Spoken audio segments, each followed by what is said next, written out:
เป็นตาแซ่บแท้บ่แม่นข้าวปุ้นได้คนเนื้อเออ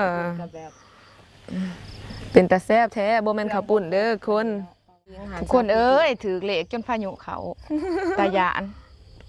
ถือร้ายกับว่าดอกถือจนพายุเขาเนาะถือพ่อแต่ให้มูซาซาเขาหันซาดับซาดีได้ซาเฮาแล้วโอ้ยจะแมนถือเหล็กจนพายุเขาแมนโอเคเปิดภาพมามื้อนี้กามาผู้พ่อกับสาวนิดพาส้มเนาะเส้นเก่าเส้นเคยเด้อก่อนอื่นมื้อกะกราบสวัสดีและสวัสดี FC และทานผู้ชมมื้อสุขสู่คนเนาะมื้อนี้เนาะนิดเองกะพาทุกคนมาเพื่อนสาวคู่กี่เด้อทุกคนเด้อมาหาสาวคู่กี่หรือว่ามาหานของสาวคู่กี่อีกเส้นเก่าเส้นเคยนะทุกคนนะเนาะกะช่วงนี้พายุเข้าทุกคนพายุเข้าฝนตกหนักเนาะฝนตกหนักมา2 มื้อแล้วซึ่งกะโอ้ทางลาวใต้เฮาก็ค่อนข้างว่าน้ำท่วมเนาะโดยเฉพาะกะแม่นทางเมืองกะลึมเด้อทุกคนเด้อทางเมืองกะลึมแขวงเซกองน้ำปลาไหลหลากเนาะเห็นตามที่ว่าเห็นในข่าวในหยังเนาะก็คือแขวงเซกองนี่มีผลกระทบแห้งที่สุดก็คือทางเมืองกะลึมเนาะเห็นน้ำปลาไหลหลากเข้ามาท่วมหรือว่ามาสู่มาทางอีสังบริษัทมีบริษัทหนึ่งเนาะก็คือบริษัทโบทานหินแต่ว่าอยู่เมืองกะลึมมันก็มีหลายบริษัทเนาะแต่ว่านิดบ่ขอเอ่ยชื่อซะว่าบริษัทใดแน่เนาะก็มีแต่ว่าตามเห็นข่าวหันแม่นบริษัทโบทานหินเนาะแล้วมื้อนี้เนาะนิดเองก็พ่วม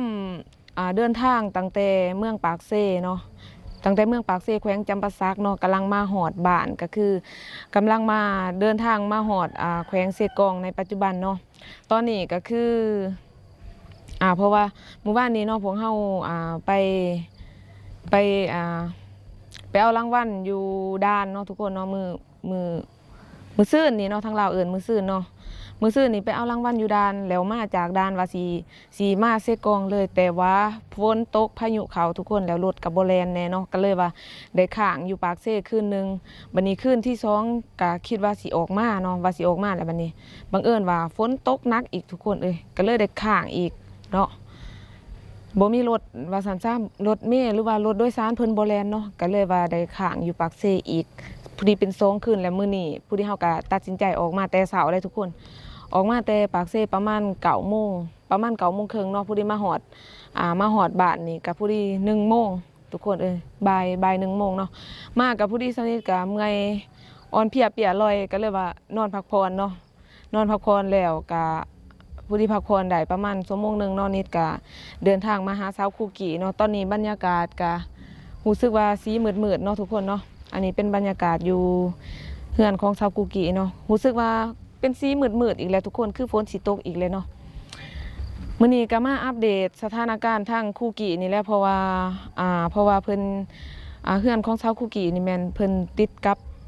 แคมเซ่ทุกคนไก่น้ำเซ่เนาะไก่แม่น้ำเซ่นิดก็เป็นห่วงทางเพิ่นเนาะย่านว่าเกิดมีแบบว่าน้ำท่วมอีหยังนะเนาะก็เลยว่าพาทุกคนมานิดมาอัปเดตเนาะพาทุกคนมาเบิ่งสถานการณ์นำกันเนาะเดี๋ยวไปพูดคุยกับสาวคูกี่นำกันเลยเด้อทุกคนเด้อไปโอเคเนาะตอนนี้สนิทก็อยู่หน้าเฮือนหรือว่าหน้าห้านของสาวคูกี่เด้อทุกคนเนาะภาพบรรยากาศอยู่ห้านของเพิ่นก็สิประมาณนี้เด้อทุกคนเดี๋ยวสิไปเบิ่งบอลที่ว่ามันเสาะมันเจือนก่อนเนาะจักก็ว่านำมาเสาะมาเจือนตื่มอีกบ่จักนี่อุ้ยย่านเด้เนาะถ้าว่าโตไปนี่สิเป็นแนวใดเด้แฮงว่าไก่ห้องน้ำอีกเลยเห็นอยู่วะโอ้ยกล่องสนิทกันเนาะแบบมันบ่ล็อกหน้าจอนะทุกคนย่านเนาะย่านว่าตอนหน้าไปนี่เพราะว่าบ้านเซาคูกี่นี่น้ำเคยท่วมทุกคนแบบว่าทางภาคนั้นเป็นน้ำเซ่เด้เป็นน้ำเซ่ถ้าว่าน้ำขึ้นแห้งนี่เพราะว่าบ้านเซาคูกี่นี่น้ำเคยท่วมหั่นนะก่อนหน้านี้เนาะวังปี2009วังปี2009ทุกคนน้ำท่วมเนาะแต่ก่อนเซากี่ก็คนเครื่องคนของนี้แถบสิบ่ทันพุ่นแหละเนาะเพราะว่าบ้านเพิ่นมันไกลน้ำเซ่เด้ทุกคนเนาะ แล้วเวลาฝนตกพายุเข้าแบบนี้ก็มันมีความเสี่ยงจากน้ำท่วมหลายเนาะนี่ก็สิเป็นบรรยากาศอยู่เฮือนซาวคุกิเด้อก็ดีแต่ว่า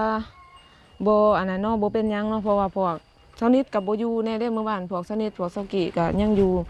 ปากเซ่อยู่เนาะก็บ่มีไผอยู่หั่นนะ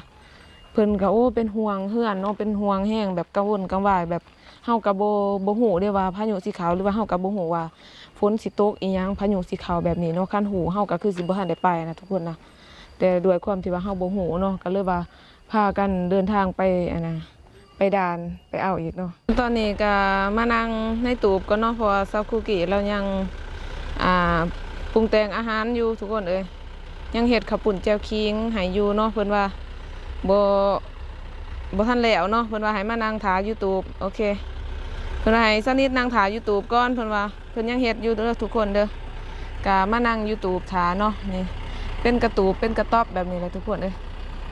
เนาะสนิทก็สิมานั่งถ่าเพิ่นอยู่นี่เนาะนั่งถ่าไปนำกันทุกคนเอ้ยตอนนี้ก็แล้วเด้อทุกคนเอ้ยเนาะนี่ จะมาเสิร์ฟอาหารเสิร์ฟจานก่อนอาหารวาง ตอนนี้เอาอาหารวางก่อนเนาะสาวคุกิเพิ่นกำลังไปจัดมานะทุกคนนะกำลังไปจัดมาหายเนาะข้าวปุ้นแจ่วขิงเดี๋ยวมาเบิ่งหน้าตาของข้าวปุ้นแจ่วขิงนำกันทุกคนว่ามีอีหยังแน่วิธีการปรุงแต่งวิธีการกินมันแบบใดแน่เนาะ โอเคหลายต่อมากับป้าเป็นตาแซ่บแท้บ่แม่นข้าวปุ้นได้คนเนอะ เออ แบบ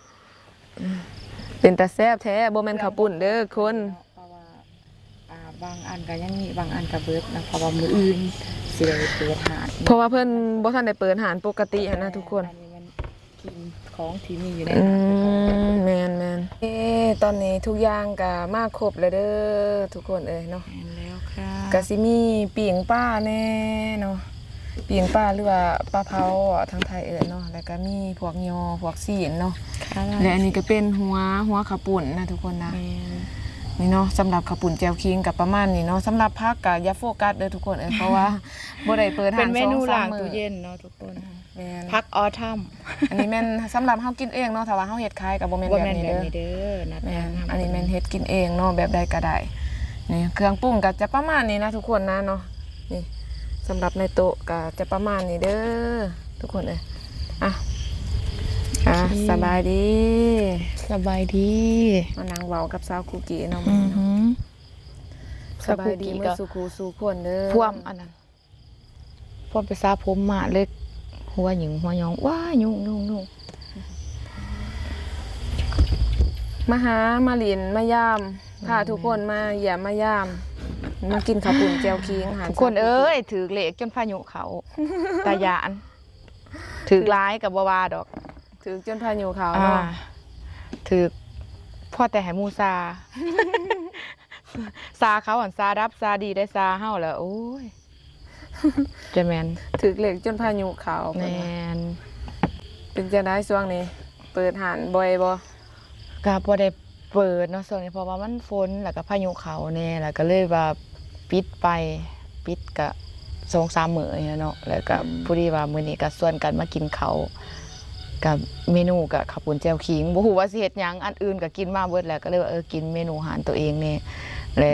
ของวัตถุดิบอิหยังต่างๆกับเป็นของในตู้เย็นเนาะเฮาบ่ได้ลงตลาดนะทุกคนเพราะว่าบ่ทันเปิดมื้ออื่นเฮาจะเปิดแล้วอันนี้เฮาก็เลยว่าไปสอกเบิ่งมีหยังแหน่ในตู้เย็นก็เลยว่าได้ซ้ำนี้เนาะทุกคน แต่ว่าเวลาเฮ็ดให้ลูกค้าบ่แม่นแบบนี้เด้อ อันนี้แม่นเฮากินเอง เนาะเวลาเฮ็ดให้ลูกค้าบ่แม่นแบบนี้เพิ่นว่าเนาะ ในนี้บ่มีแต่ปีงไก่เพราะว่า ปกติหันมีเนาะ แม่นปกติจะมีปีงไก่และสูตรข้าวปุ้นจะใหญ่กว่านี้เนาะเพราะว่าในสูตรหนึงมันจะใหญ่กว่า แต่ว่าอันนี้เฮากิน2คนยานบ่เบิดทุกคนก็เลยเฮ็ดน้อยหนึงซื่ แม่ อน บ่หมดแล้วนี่ทุกคน อันนี้ก็ยังยานบ่เบิดแล้วนี่ หลายแฮง แม่นเพราะว่าเวลาเฮาใส่นั่นใส่นี่หลายๆอย่างมันก็สิได้เต็มถ้วยแล้วนะทุกคน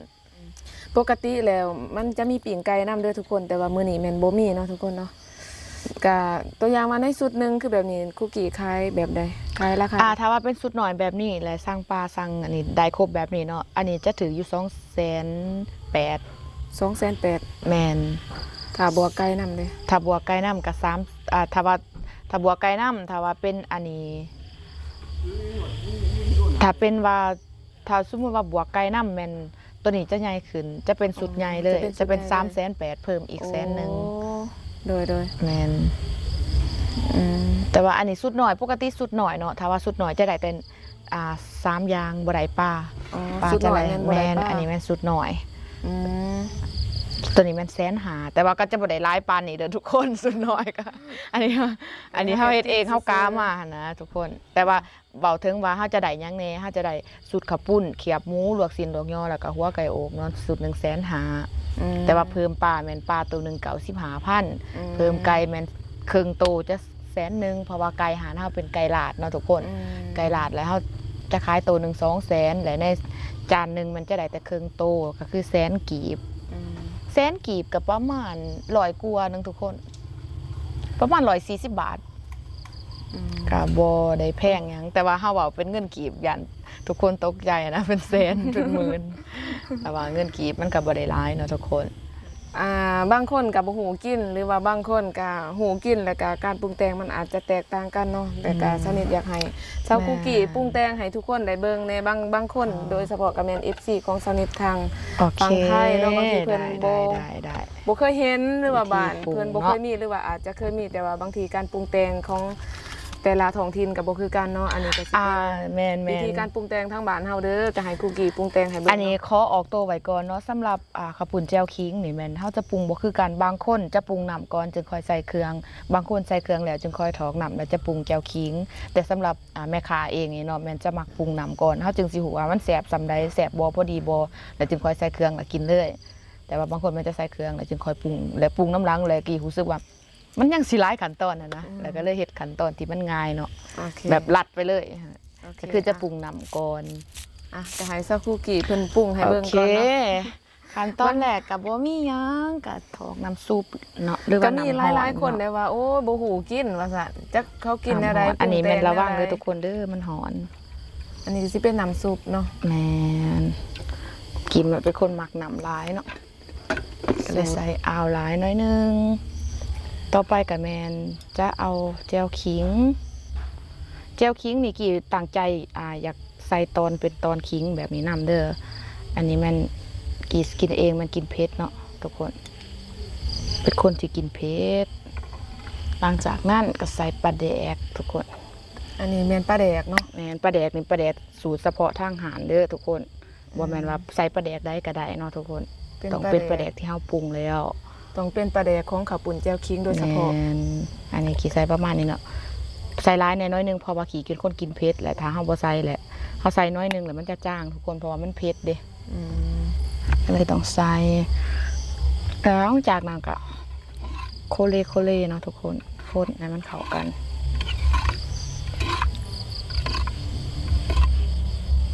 และบางคนเนาะจะต้องใส่น้ำตาลหรือว่าแป้งนัวเนาะผงนัวเนาะแต่สำหรับกี่แล้วบ่ใส่บ่มักเนาะและบางคนถ้ามักก็ใส่ได้บ่มักก็บ่ใส่ก็บ่เป็นหยังแล้วแต่รสชาตินะทุกคนรสชาติของทุกคนกินแนวใด ชิมเบิ่ง คือสำหรับกินนี่แซ่บแล้วกีจะใส่แต่หมักนาวซื่อ อืม ๆเป็นคนที่กินสมบ่กินหวาน เพราะชีวิต หวาน บ่แม่น กี่รู้สึกว่ามันยังจางๆเนาะเพราะว่ามันเผ็ดใส่ปลาแดกตื่มน้อยหนึงโอ้บ่น้อยล่ะ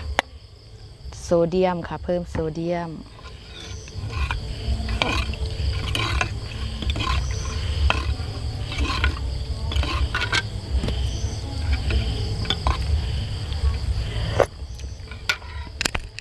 ยุ่ง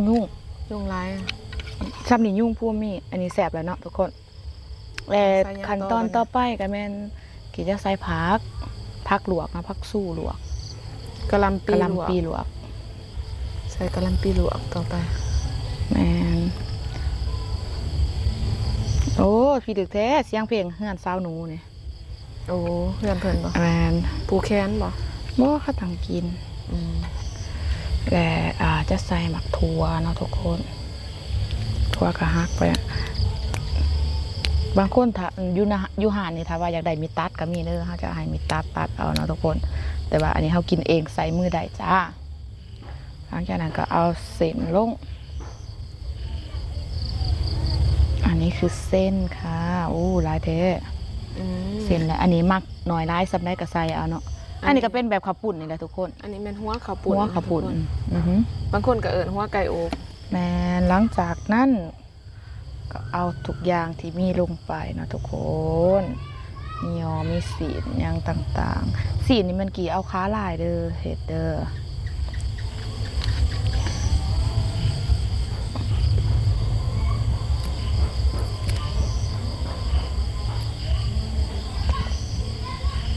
ก็เป็นครั้งแรกแล้วก็เป็นคลิปแรกที่ว่าสนิทมาถ่ายให้ทุกคนได้เบิ่งเนาะหน้าตาหรือว่า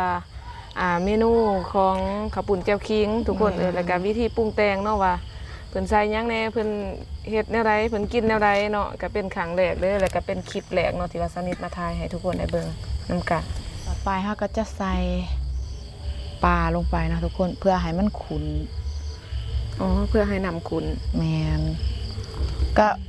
ถ้าเฮาบ่อยากให้มันขุ่นเฮาก็บ่ตีขุ่นเฮาก็กินเป็นตอนเลยทุกคนแล้วแต่ว่าเฮามักแบบใด ใส่ทุกอย่างที่มีว่าสันซะ แม่นคล้ายๆแบบย่ำร่วมเข้ากันนี่แหละทุกคน เด้ก็เริ่มน่ากินแล้วเด้ทุกคนเอ้ย นี่ ว้าว เดี๋ยวจะโคเลอีกเนาะ เป็นตาแซ่บเนาะ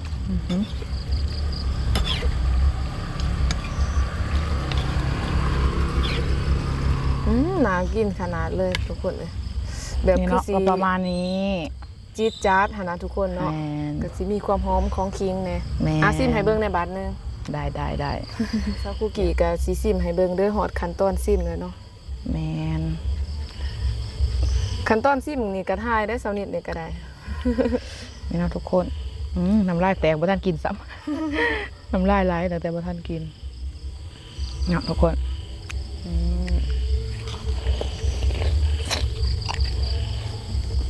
กินแบบคำใหญ่ๆแบบนี้เลยสะใจดี เป็นจังไง ครับ สนิท หอมเคียง สนิทผู้ไทยนี่ก็กลืนน้ำลาย กลืนน้ำลายวะ จวง เป็นตาแสบแบบเป็นตาสดสื่นแบบเป็นตาสวงค่ะนะ จวงดีทุกคน คืออันคล้ายๆคือกันกับกินตำสมค่ะนะทุกคนเนาะแบบกินแบบจี๊ดจ๊าดค่ะนะสวงค่ะนะเนาะ กินอย่างอื่น บัด บ่ นี้ ได้ จะหอดเวลาหน้าที่ที่สนิทจะได้กินแล้วเด้อบัดนี้เด้อโอเคและนี่ก็สิเป็นหน้าตาค่ะปุ่นแจวคิงของสนิทที่สนิทปรุงเนาะสนิทก็ใส่สูตรเดียวกับซาวคุกิเลยเด้อทุกคน เพราะว่าก็อาจจะบ่เคยกินแน่เนาะก็เลยว่าปรุงสูตรเดียวกับเพิ่นหั่นแหละมาเด้อมากินข้าวปุ่นแจวคิงนำพวกเฮา2คนเด้อ มาแซ่ ส บ องคนคือเก่าทุกคน2คน กินสิเบิดแหละสาวกี่นะ เนาะ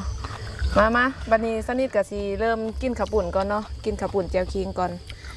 แล้วก็จังสีมาพูดคุยกันต่อไปอีกน้อยหนึงนะทุกคนนะตกมาตอนค่ำคืนนี่ก็คือบรรยากาศฝนตกตอนนี้เด้อทุกคนตอนนี้สิบ่ได้เมื่อบ้านเมื่อซองเลยนั่งกินข้าวปุ่นอยู่ดีๆแล้วว่าฝนตกเนาะบ้านซาวคุกินี่คือสิได้เฝ้าบ้านเฝ้าบ้านซาวคุกิและอย่าน้ำท่วมเนาะเพราะสิได้ค้นเครื่องหรือว่าค้นกระตอค้นกระตูบค้นกระต๊อบอันนี้ให้ซาวคุกิเนาะมื้อนี้เนาะ อย่าบอกสิขอให้หวาดเสียวอยู่อย่าท่วมนะ ตอนนี้เฮาก็กินเสร็จเป็นทีเรียบร้อยแล้วเด้อทุกคนแซ่บหลายข้าวปุ่นแจ่วคิงหารซาวคุกินี่คนบริษัทใช่บัดนี้สนิทก็ก่อนเฮาสิพักผ่อนหรือว่าก่อนสิลงคลิปลงคลิปก่อนสิปิดคลิปเนาะว่าซั่นซะก่อนสิปิดคลิปก็สิมาถามความรู้สึกของซาวคุกิก่อนเป็นจังได๋ไปขอโศกขอลาบทั้งฟังไทยมังกรนี่คือว่าได้โศกได้ลาบมารู้สึกจังได๋รู้สึกดีเนาะทุกคนเพราะว่ากีเองค่ะไปวัดพระพิฆเนศที่เข้าไปเนาะวัดป่าบ้านบาคันก็คือไปขออย่างเดียวคือขอโศกขอลาบขอเงินขอคำเพิ่นนี่แหละเพราะว่าอยู่หันเพิ่นว่าให้ขอแต่เรื่องเดียวเนาะทุกคนให้ขอเรื่องหยังก็ได้ข อเรื่องเดียวเลยมีแม่ที่ว่าเพิ่นขายเครื่องบูชาเนาะเพิ่นว่าเพิ่นบอกให้เอาถูกกับกำย่านเนาะเอาให้นะเพิ่นว่าเพิ่นว่าผู้ใดมานี่ถือหวยทุกคนได้บ่มีไผว่าสิบ่ถือเพิ่นว่าจังซี่มันอีกโดยปกติเองกี่เองก็บ่ได้เป็นคนที่ซื้อเลขได้ทุกคน แต่ว่าก็ลองซื้อเนาะบัดนี้ถูกของกี่ค่ะเนาะในมือที่ไปจูดเนาะไปจูดเนาะมันถึงวันศุกร์มันฝันหวยลาวออกถูกกี่หัน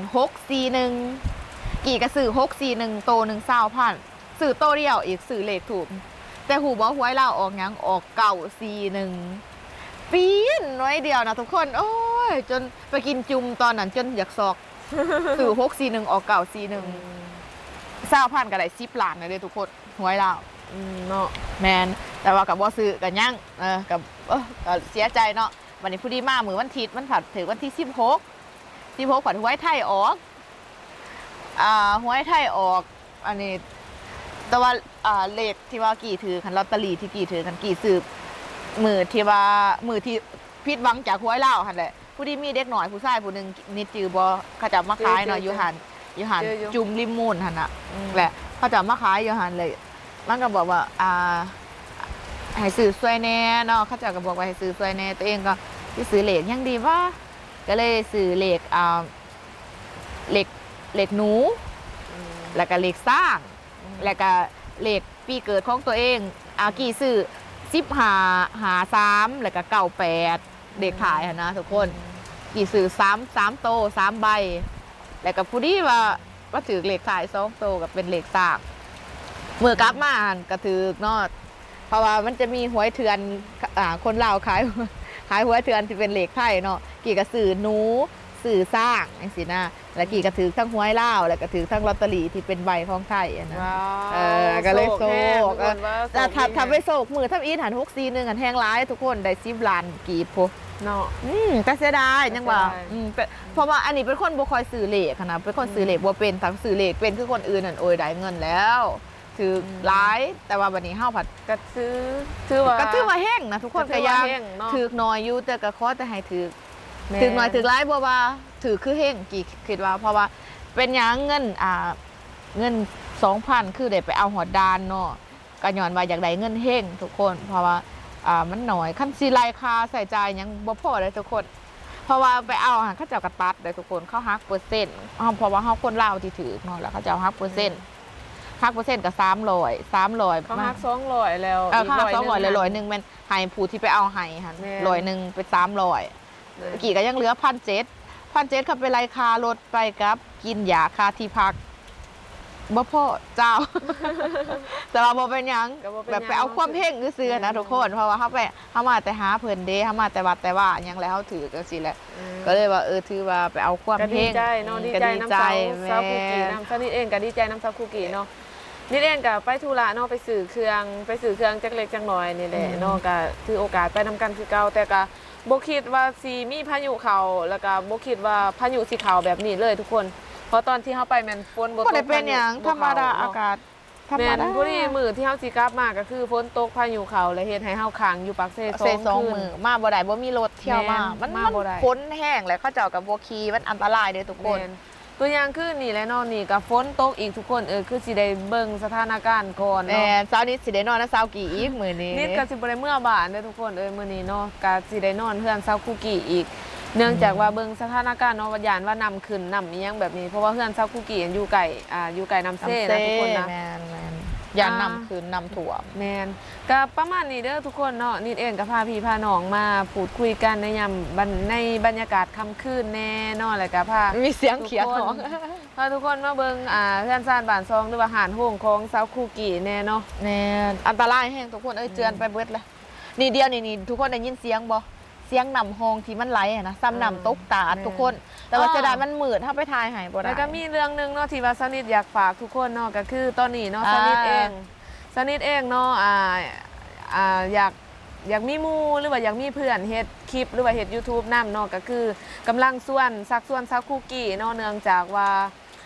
ช่วงนี้เพิ่นก็บ่ค่อยได้มีลูกค้าหลายหั่นนะแล้วบัดนี้เพิ่นเลยว่าอยาก มีรายได้เพิ่มอยากมีรายได้เสริมนะก็เลยว่าปรึกษากันแหละบัดนี้ คือนิดเองก็เลยไปส่วนเพิ่นเฮ็ดคลิปเฮ็ด YouTube นํทุกคนเอ้ยเฮ็ดคลิปเฮ็ด YouTube นํเนาะเพื่อว่าจะได้มีรายได้มาเพิ่มเติมกัน หรือว่านิดเองก็จะได้มีหมู่แล้วก็มีทีมงานไปนํกันแบบสินะตัวอย่างว่าเฮาไปไสมาไสไปนํกัน ไปทางใดเฮาก็อยากมาถ่ายทอดให้ทุกคนได้เบิ่งได้ส้มน้ำกันเนาะจังได๋ก็ฝากไปติดตามหมู่ของสนิทเด้อเนาะขอฝากเขาไปติดตามสองสาวคู่กี่เนี่ยเนาะซื้อสองว่าจังได๋ ซื้อ2แมนสาวกี่รีวิวเนาะเป็นภาษาไทยหรือจะเขียนเป็นภาษาอังกฤษก็ได้ KIE แล้วก็รีวิวภาษาอังกฤษเนาะทุกคนจังได้ก็ฝาก2หน่อยๆของกี่ไว้นำทุกคนในเด้อเขาไปกดติดตาม